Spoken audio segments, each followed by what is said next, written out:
waxaa maanta si rasmi ah xilka lagu kala wareejiyay gudoomiyihii hore wasaaradda waxbarashada gobolka Hawd Axmed Cali Mulac iyo gudoomiyaha cusub ee haatan loo soo magacaabay Maxamed Sheekh Axmed. waxaa xafladaasi ka soo qayb galay xil wareejinta agaasima waaxidka waxbarashada gaarka loo leeyahay agaasimaha waaxda kormeerka iyo la taliyaha wasiirka wasaaradda waxbarashada Cabdullaahi Ibrahim Xaaji Xasan. dhammaantood madaxdan oo ka hadashay halkaasi ayaa hadaladoodu ku qontonsanayeen xil wareejintan. maalinta dhaweyto qofkii carabka aad iyo aad loola dhacay waxay ahayd waxaan ku dhisabsam Cabdi Aadan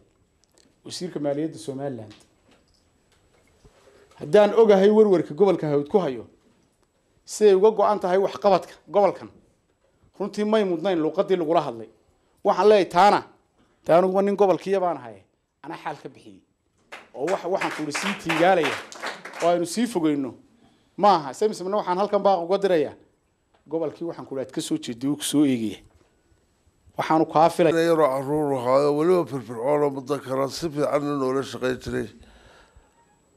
aad iyo aad baan ugu mahadnaqaynaa waxaabaan u haynaana ma jirto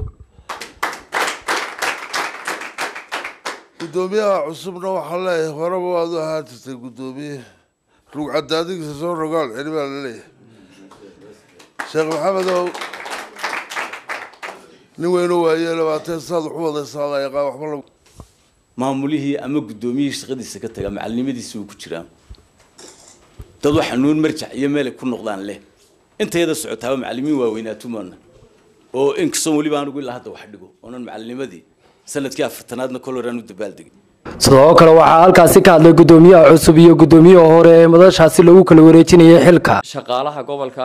iyo waxa la wareejinaya kulay iyagoo raaytino qoran ayaan shaqeynaa anigu maanta xilka la wareegay gaarigoon shaqeynay baan la wareegay laakiin gaarigoon shaqeynaya aan maanta wareejinayaa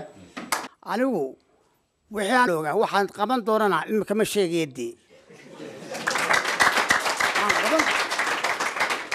ma sheegayo waxaan qaban doono ilaa aan jaamacad halka ka dhisana ilaahay way dilay baa leeyahay agana kaxay meesha gabagabadii waxaa soo afmeeray barasab ku-xigeenkii hore ee gobolka Hawd Warsamo Faarax Soomaali oo dhawaan xilka qaadis lagu sameeyay uguna mahad celiyay gudoomiyihii hore soo dhaweeyay gudoomiyaha cusub ee waxbarashada gobolka Hawd Maxamed Sheekh iskumaana soo gaarin laakiin Axmed wax badan buu ila yiri uu dadaalay uu shaqeeyay inamada scholarship-ka uu sheegayo waagi baryaba wuu kala hinay dhamaadkii xafladaasi waxaa shahaado sharaf lagu gudoonsiiyay xubno gaar ah oo ku suntanaa horumarinta waxbarashada gobolka Hawd. Cabdiraxmaan Samriye TV caalamiga oo Cable TV xarunta gobolka Hawd degmada Bali Gobolle.